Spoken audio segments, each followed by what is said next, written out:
সিলেটেতে ওলির বাজার বানাইছে আল্লাহ।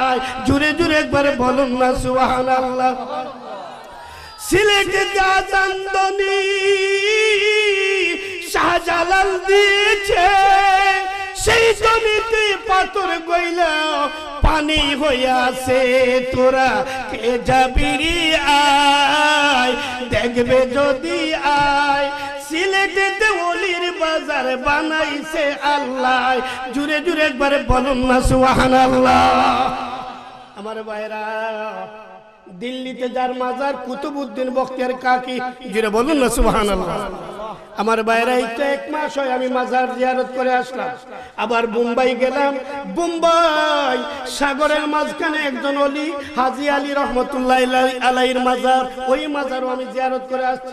মাত্র 1 মাস হয়। গভীর মনোযোগ রে ভাইরা আমার।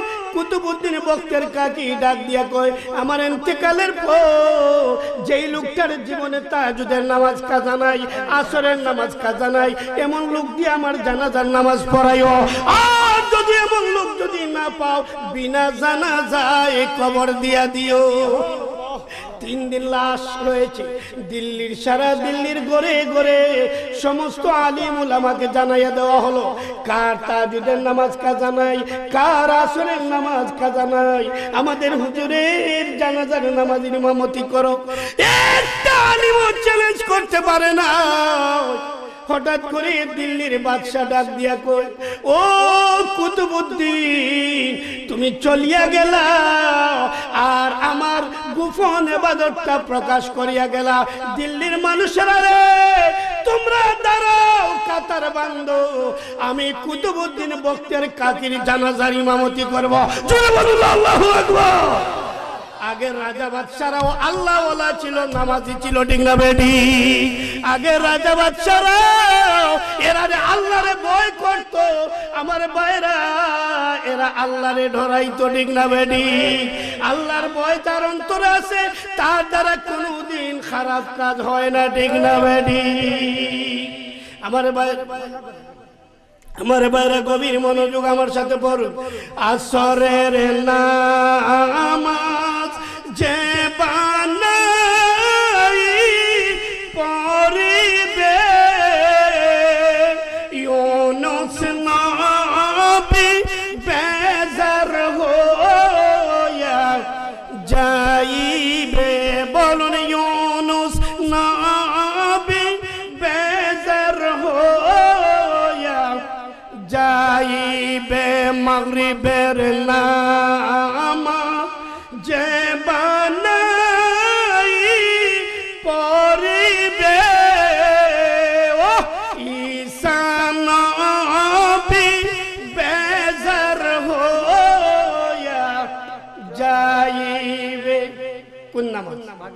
আরে জুড়ে বলুন কোন নামাজ? মাগরিবের নামাজ বেজার হবে কোন নবী? ঈসা নবী। জুড়ে বলুন না সুবহানাল্লাহ। আল্লাহর পয়গম্বর ঈসা আলাইহিস সালাম পাহাড়ি এলাকা দিয়ে যাইতেছে, এমন সময় মুষলধারে বৃষ্টি শুরু হয়েছে। আল্লাহর পয়গম্বর চতুর্দিকে তাকাইয়া দেখে কোনো বাড়ি ঘর আসেনি। বৃষ্টির থেকে বাঁচার জন্য হঠাৎ করে তাকাইয়া দেখে একটা ঘর দেখা যায়। পয়গম্বর ঘরের পাশে ডাক দিয়া বললেন, এই এই কোথা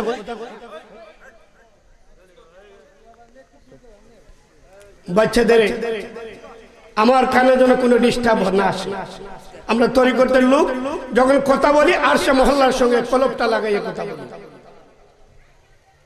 অন্য আওয়াজ আসলে আমার লাইন কেট অফ হয়ে যায়। আমি আরেকটা জগতে তাইতে কথা বলি। গভীর মনোযোগ দিয়ে দুরূদ শরীফ পড়ে, আল্লাহুম্মা সাল্লি সাইয়্যিদিনা মাওলানা মুহাম্মদ ওয়া আলা আলি সাইয়্যিদিনা মাওলানা লা ইলাহা ইল্লাল্লাহু মুহাম্মাদুর রাসূলুল্লাহ সাল্লাল্লাহু আলাইহি ওয়াসাল্লাম। ঈসা পয়গম্বর বৃষ্টি থেকে বাঁচার জন্য চতুর্দিকে তাকায়া দেখে কোন বাড়ি ঘর আসেনি। হঠাৎ করে পয়গম্বরে তাকে দেখে একটা বাড়ি দেখে যায়, বাড়ির সামনে দিয়ে ডাক দেন, বাড়িওয়ালা বাড়িতে কেউ আসো? একটা যুবতী মহিলা ডাক দিয়া বলে, আমি একটা যুবতী মেয়ে ছাড়া এই বাড়িতে আর কেউ নাই, পুরুষও নাই, মহিলাও নাই, কেউ নাই, আমি একটা যুবতী মেয়ে। ঈসা নবী মনে মনে ভাবে, এটা যুবতী মহিলা যেই বাড়ির মধ্যে একা, তারপরে মুষলধারে বৃষ্টি হচ্ছে, আমি একজন পুরুষ, যদিও আল্লাহর পয়গম্বররা বেগুনা মাসুম, আল আম্বিয়াউ মাসুমুন, সমস্ত পয়গম্বর বেগুনা মাসুম, কোন পয়গম্বরের গুনাহ নাই। জোরে বলুন না সুবহানাল্লাহ। পয়গম্বরদের শয়তানও ধোঁকা দিতে পারে না। তারপরে ঈসা নবী কয়, না না, আমি এই ঘরে ঢুকবো না, একটা যুবতী মহিলা। আমরা হইলে কি কইতাম, আফা আফা ভাবি আমার একটু জায়গা দেন না। মুসলমান খাতিরের জন্য খুব পাগল, ঠিক না বেটি? এ জুড়ে বলুন না, ঠিক না বেটি? আল্লাহর পয়গম্বর কয়, না না, এটা বেদনা যুবতী মহিলা, বাড়িতে আর কোনো পুরুষও নাই, মহিলাও নাই, না না, আমি যাব না, আমি বৃষ্টিতে ভিজবো, তারপরে একটা বেদনা মহিলার ঘরে আমি ঢুকবো না। আমার ভাইরা, আমার বন্ধুরা, আল্লাহর পয়গম্বর বৃষ্টিতে ভিজে পাহাড়ের ভিতরে যাইয়া দেখেন একটা গুহা দেখা যায়। গুহার ভিতরে ঢুকলেন বৃষ্টির থেকে বাঁচার জন্য। তাকায়া দেখে গুহার ভিতরে একটা সিংহ দেখা যায়। কি দেখা যায়? আল্লাহর পয়গম্বর সিংহর গায়ের মধ্যে হাত রাখে আর আসমানের দিকে তাকায় আল্লাহর একটা ডাক দেয়, ও মাবুদ, মাবুদ গো, আমি তোমার পয়গম্বর, আমার একটা বাড়ি নাই, একটা ঘর নাই, যেখানে রাত ওখানে খাই, বাড়ি কোত্থেকে পাইব? বিনা বাফে আমার আল্লাহ ঈসা পয়গম্বরকে বানাইছে, ঠিক না বেটি? বাপ থাকলে না বাড়ি পাইতো? আমার ভাইরা, আর দুনিয়া সিজনুল মুমিনিন ওয়া জান্নাতুল কাফিরিন, মুসলমানদের জন্য দুনিয়া হলো একটা জেলখানা, আর কাফেরদের জন্য দুনিয়া হলো জান্নাত, ঠিক না বেটি? মুসলমানদের শান্তির জায়গা হলো কবর, ঠিক না বেটি? আমার ভাইরা, গভীর মনোযোগ। ঈসা নবী আল্লাহর ডাক দিয়া কই, মাবুদ, মাবুদ গো, ও মাবুদ, আমি তোমার পয়গম্বর, আমার একটা বাড়ি নাই, ঘর নাই, বনের একটা জানোয়ার, ওই জানোয়ারেরও থাকার একটা জায়গা আছে। আমার আল্লাহ ডাক দে, ও ঈসা, ঈসা রে, তুমি তো দুনিয়ারে প্রাধান্য দাও না, পরকালকে প্রাধান্য দাও। ঈসা রে, আমি আমার নিজ হাতে 100 হুর আমি বানাইছি। হাসরের ময়দান যখন কায়েম হবে, সূর্যের তাপের কারণে, ফকরতার কারণে মগজগুলো যখন মানুষের গাল বেয়ে বেয়ে পড়বে, একটি রবের বলে চিৎকার পড়বে, পানি দাও গো, পানি দাও। ওই মহা মুসিবতের দিন ঈসা রে, ওই 100 হুর আমি তোমার কাছে বিয়ে দিব, আর ওই বিয়ের ওয়ালিমার খাবার দাবার চলবে 4000 বছর। কয় হাজার? আরো জোরে বলুন, কয় হাজার? দুনিয়ার 4000 নাই আমার ভাইরা, দুনিয়ার 50,000 বছরের সমান হবে পরকালের একদিন। এইভাবে 4000 বছর পর্যন্ত ঈসা নবীর বিবাহের ওয়ালিমার খাবার দাবার চলবে। আমার আল্লাহ ডাক দিয়া বলবে, ফেরেশতারা রে, আমার বন্ধুর উম্মত যারা দৈনিক 5 ওয়াক্ত নামাজ যারা পড়তো, ওই নামাজি বান্দা বান্দীদের রুমে রুমে যাইয়া ঈসা নবীর বিবাহের কার্ড পৌঁছাইয়া দিয়ে আসো। এরা যেন প্রত্যেক ঈসা নবীর বিবাহের ওয়ালিমার খাবার দাবারে শরীক হয়। জুড়ে বলুন না সুবহানাল্লাহ। একদল মানুষ গুনার কারণে পানি পানি করে চিৎকার করবে, আর উম্মতে মুহাম্মদী নামাজি বান্দারা ঈসা নবীর বিবাহের ওয়ালিমার খাবার দাবারে আমার ভাইরা ফুর্তি করবে। জুড়ে বলুন সুবহানাল্লাহ, আর জুড়ে বলুন সুবহানাল্লাহ। ঈসা নবীর বিবাহের বরযাত্রী হইবে যারা, 5 ওয়াক্ত নামাজ পড়বে যারা। ঈসা নবীর বিবাহে ওয়ালিমার খাবার দাবার খাইবে যারা, দুনিয়াতে 5 ওয়াক্ত নামাজ পড়বে যারা। পড়তে রাজি আছেননি? রাজি আছেননি?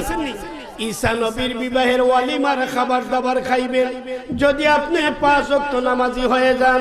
আমার সাথে পড়ুন, মাগরিবের নামাজ যে বানাই পড়িবে, ঈসা নবী বেজার হইয়া যাইবে। বলুন, ঈসা নবী বেজার হইয়া যাইবে। বলুন, এশার নামাজ যে বানাই পড়িবে, মুসা নবী বেজার হইয়া যাইবে। বলুন, মুসা নবী বেজার হইয়া যাইবে। কোন নামাজ? আরেকটু জোরে বলুন, কোন নামাজ? وعن عثمان رضي الله تعالى عنه قال قال رسول الله صلى الله عليه وسلم من صلى على يشاء في الجماعة فكأنما نصف الليل ومن صلى على صبح في الجماعة وكأنما كل الليل. জোরে বলুন আল্লাহু আকবার। নবীজি ফরমান, আমার উম্মত যদি এশার নামাজ জামাতের সাথে পড়ে, আমার উম্মত যেন অর্ধেক রাত নামাজ পড়লো। জোরে বলুন না সুবহানাল্লাহ। আবার যখন এশার নামাজ পড়িয়া যখন ঘুমাইয়া গেল, ফজরের আযান হওয়ার সাথে সাথে যখন আবার মসজিদে ফজরের নামাজে শরীক হইয়া গেল, আমার উম্মত যেন সারা রাত নামাজের মধ্যে কাটাইলো। জুড়ে বলুন না সুবহানাল্লাহ। সারা রাত নামাজ পড়ছে না ঘুমাইছে? জুড়ে বলুন, নামাজ পড়ছে না ঘুমাইছে? সারা রাত ঘুমাইছে। ফজরের জামাতে শরীক হওয়ার সাথে সাথে সারা রাতের ঘুম ইবাদত হইয়া গেছে। জুড়ে বলুন সুবহানাল্লাহ। লাভ না লোকসান? পারবেন নি? পারবেন নি? জামাতের সাথে পারবেন নি নামাজ পড়তে? নারে তাকবীর। আজকের আলোচনা সার্থক হবে আমরা যদি নামাজি হইয়া যাই। ঠিক না বেটি? বলুন, এশার নামাজ যে বানাই পড়িবে, মুসা নবী বেজার হইয়া যাইবে। বলুন, জুম্মার নামাজ যে বানাই পড়িবে, দিনের নবী বেজার হইয়া যাইবে। বলুন, দিনের নবী বেজার হইয়া। কোন নামাজ? জুম্মার নামাজ। গভীর মনোযোগ। জুম্মার দিন যখন গোসল করিয়া নতুন কাপড় অথবা পুরান কাপড় দৌত করিয়া সুন্দরভাবে যখন জুম্মার জন্য রওনা হবে, দিনের নবী ফরমান, আমার উম্মত বাড়ির থেকে যখন জুম্মার নামাজের জন্য মসজিদের দিকে রওনা দিছে, যতটা কদম দিবে প্রতিটা কদমে কদমে 1 বছর রোজা, 1 বছর নফল নামাজের সওয়াব আমার উম্মতের আমল নামায় লেখা হবে। জুড়ে বলুন সুবহানাল্লাহ। এক জুম্মার থেকে আরেক জুম্মার মধ্যে আমার উম্মত যত সগীরা গুনাহ করেছে, আমার আল্লাহ মসজিদে ঢুকার সাথে সাথে সব গুনাহ মাফ করে দিবে। জুড়ে বলুন সুবহানাল্লাহ। মসজিদে যদি সবার আগে যাইয়া আমার উম্মতটা যদি সবার আগে যদি মসজিদে যাইয়া উঠতে পারে, সঙ্গে সঙ্গে আরব দেশের একটা উট কুরবানি করলে যে পরিমাণ সওয়াব পাওয়া যায়, ওই পরিমাণ সওয়াব ওই জুম্মার নামাজে ওই ব্যক্তির আমল নামায় লেখা হবে। জুড়ে বলুন সুবহানাল্লাহ। পারা যাবে? বললাম পারা যাবে। আমার ভাইরা মসজিদে ঢুইকা আমার নবীর উপরে একটা তসবিহ লইয়া 80 বার দুরূদ শরীফ পড়বে। কয়বার? 80 বার। আরো জোরে 80 বার দুরূদ শরীফ পড়বেন, 80 বছরের গুনাহ আমার আল্লাহ মাফ করে দিবে। পারা যাবে? পারা যাবে? জুম্মার নামাজ যে বানাই পড়িবে, বলুন জুম্মার নামাজ যে বানাই পড়িবে, দিনের নবী বেজার হইয়া যাইবে।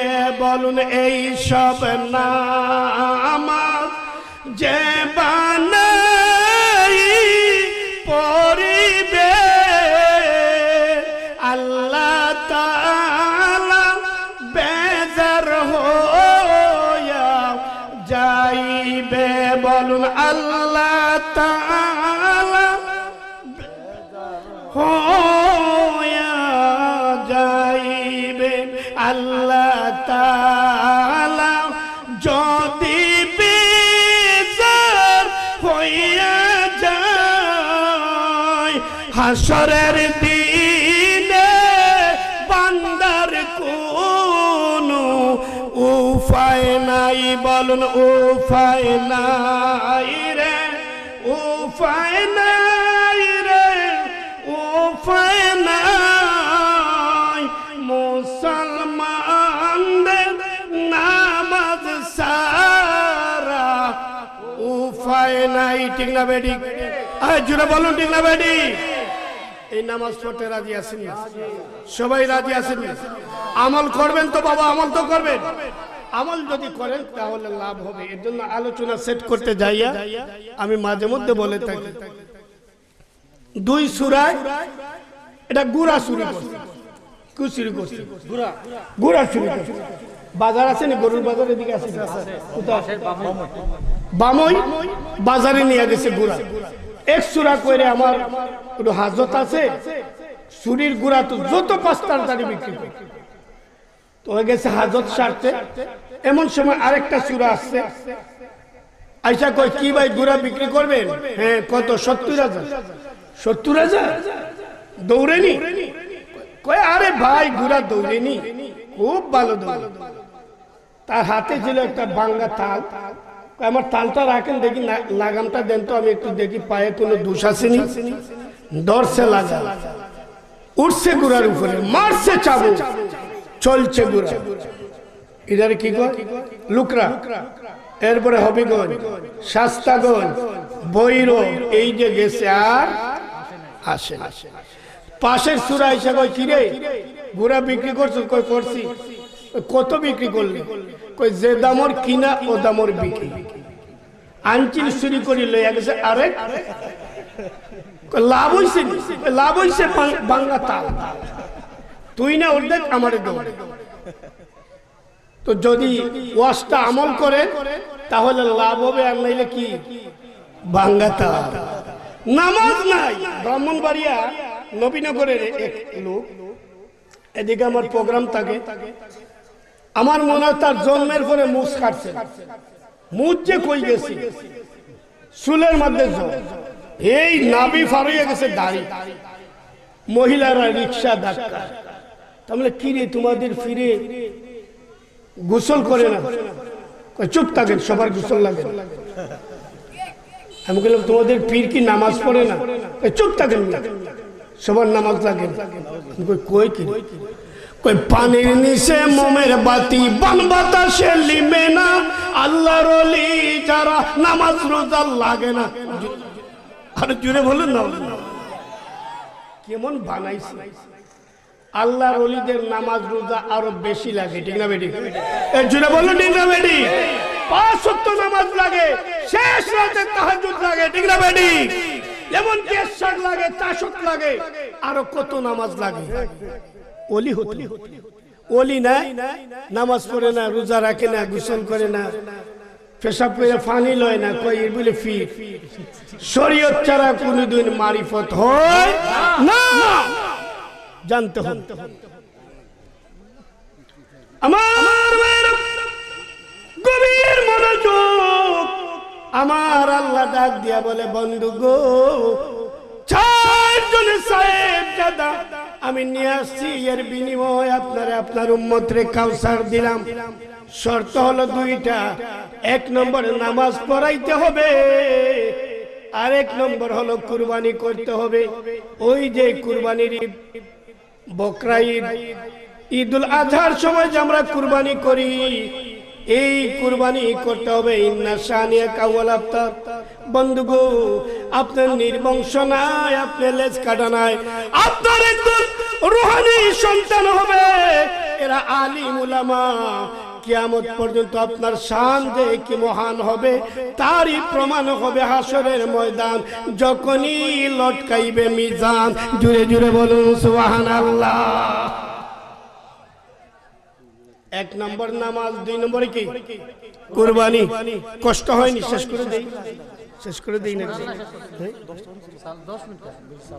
আমার বাইরে গভীর মনোযোগ রে বাইরে, আমার বন্ধুরা। 2 নম্বর হলো কুরবানি। আল্লাহর পয়গম্বর ইব্রাহিম আলাইহিস সালাম একদিন বিশাল জিয়াফত করেছেন। 1000 দুম্বা জবাই করেছেন, 100 গরু, উট জবাই করেছেন, মানুষদের জিয়াফতের দাওয়াত দিয়েছেন। সিন্নি, আমাদের সিলেটে কই সিন্নি করেনি, এটা ইব্রাহিমী সুন্নত। জুড়ে বলুন না সুবহানাল্লাহ। ইব্রাহিম আলাইহিস সালাম সমস্ত মানুষদের দাওয়াত দিয়েছে। মানুষেরা কই, ইব্রাহিম তুমি পাগল নাকি? লক্ষ লক্ষ কোটি কোটি টাকার পশু আল্লাহ তুমি জবাই করেছো। ইব্রাহিম নবী ডাক দিয়ে কয়, আমি পাগল নাই, আমি আল্লাহর পাগল। জুড়ে বলুন সুবহানাল্লাহ। মানুষেরা রে, এগুলা তো সামান্য, যদি আল্লাহ আমার একটা ছেলেও দিত, ছেলেটাও জবাই করি আল্লাহরে দিদার লাভ করতাম। জুড়ে বলুন সুবহানাল্লাহ। কলিমুদ্দিন বসিরউদ্দিন কথা নয়, আল্লাহর পয়গম্বরের কথা। মা ইয়ালফিজু মিন কাউলিন ইল্লা লাদাইহি রাকিবুন আতীদ। ভালো বলি আর মন্দ বলি, এই ডান এবং বাম কাদের মধ্যে 2 জন ফেরেশতা আছে, সঙ্গে সঙ্গে সেটা লিখে ফেলে। জুড়ে বলুন সুবহানাল্লাহ। আল্লাহ বলে, ফেরেশতারা রে, আমার খলিল আমার ইব্রাহিম যেই কথাটা বললো তোমরা লেখা রাখো। আমার খলিল বলেছে, পশু তো সামান্য, একটা ছেলেও আল্লাহ দিলে এটা জবাই করি আল্লাহর দিদার লাভ করতো। জুড়ে বলুন না সুবহানাল্লাহ। কেমন প্রেমিক ছিলেন ইব্রাহিম নবী, গভীর মনোযোগ। আবার ফেরেশতারা বলে, আল্লাহ গো, তোমার পয়গম্বরকে কোটি কোটি মিলিয়ন মিলিয়ন টাকার মালিক বানাইছো, এর জন্য তোমারে ভুলে না। আল্লাহ বলে, ফেরেশতারা পরীক্ষা করবা, যাও যাও আমার বন্ধুরে পরীক্ষা করো। এই যে বেড়া বকরিগুলা দেখতেছো, যাও পরীক্ষা করে এগুলা কার জন্য লালন পালন করে। ফেরেশতা জিবরিল আসছে, আয়েশা ডাক দিয়া, ইব্রাহিম রে, ওই আল্লাহর নামে আমার একটা পশু দাও, আমি গরিব মানুষ, আমি ওটা বিক্রি করি, আমার রাস্তার ভাড়া আমি বাহির করব। ইব্রাহিম খলিল ডাক দিয়ে কই, পথিক রে, ও বাবা পথিক, আমার আল্লাহর নামটা একটা বার আল্লাহর নামের জিকির তুমি আমারে শোনাও। আমার এই যত বকরি আছে সবগুলা 3 ভাগ করিয়া 1 ভাগ তোমাকে দিয়া দিব। জুড়ে বলুন না সুবহানাল্লাহ। জিবরিল আমিন এবার ডাক দেয়, সুবহান কুদ্দুস রব্বুনা ওয়া রব্বুল মালাইকাতি ওয়ার রূহ। জুড়ে জুড়ে একবার বলুন না সুবহানাল্লাহ। ইব্রাহিম খলিল ডাক দিয়ে বলে, ও পথিক, পথিক রে, আমার একবার তুমি নিয়ে যাও, আরেকটা বার আমার মাবুদের নাম তুমি আমারে শোনাও, আরেকটা বার যদি শোনাও আরো এক ভাগ বকরি আমি তোমারে দিয়া দিব। এবার জিবরিল আমিন মানুষ রূপ ধারণ করে আসে পরীক্ষা করার জন্য। এবার ডাক দেয়, সুবহান কুদ্দুস রাব্বুনা ওয়া রাব্বুল মালাইকাতি ওয়ার রূহ। আল্লাহর খলিল কই, এত ভালো লাগে আমার মাবুদের নাম, জুড়ে বলুন না সুবহানাল্লাহ। আরেকটা বার শোনাও, আরেক ভাগ দিয়া দিব। জিবরিল আমিন এবার বলে, সুবহান কুদ্দুস রাব্বুনা ওয়া রাব্বুল মালাইকাতি ওয়ার রূহ। আমার বাইরে আরেক ভাগ দিয়া দিছে। এবার ইব্রাহিম নবী আর কোন বকরি নাই, ডাক দেয়, ফতিক বাবাজি আরেকটা বার শোনাও, এই বকরিগুলা রাখালি হইয়া আমি তোমার বাড়িতে পৌঁছাইয়া দিব। জুড়ে বলুন সুবহানাল্লাহ। এবার বাইরে আবার যখন বলেছে সুবহান কুদ্দুস রাব্বুনা ওয়া রাব্বুল মালাইকাতি ওয়ার রূহ। এবার ডাক দিয়া কই, ইব্রাহিম পথিক ভাই কোন জায়গায় আপনার বাড়ি, চলেন চলেন, সবগুলা বকরি আমি দিয়েছি আপনার বাড়িতে। জিবরিল ডাক দিয়া কই, ইব্রাহিম আমি তো মানুষ নয়, আমি আল্লাহর ফেরেশতা জিবরাইল। ইব্রাহিম রে, এই ধন সম্পদে তুমি মায়া করো না, আল্লাহকে বেশি মায়া করো। আমি পরীক্ষা করতে আসছিলাম, তুমি যে আল্লাহর খলিল আমি এখন বুঝলাম। জুড়ে বলুন সুবহানাল্লাহ। ইব্রাহিম খলিলুল্লাহ ডাক দিয়া কয়,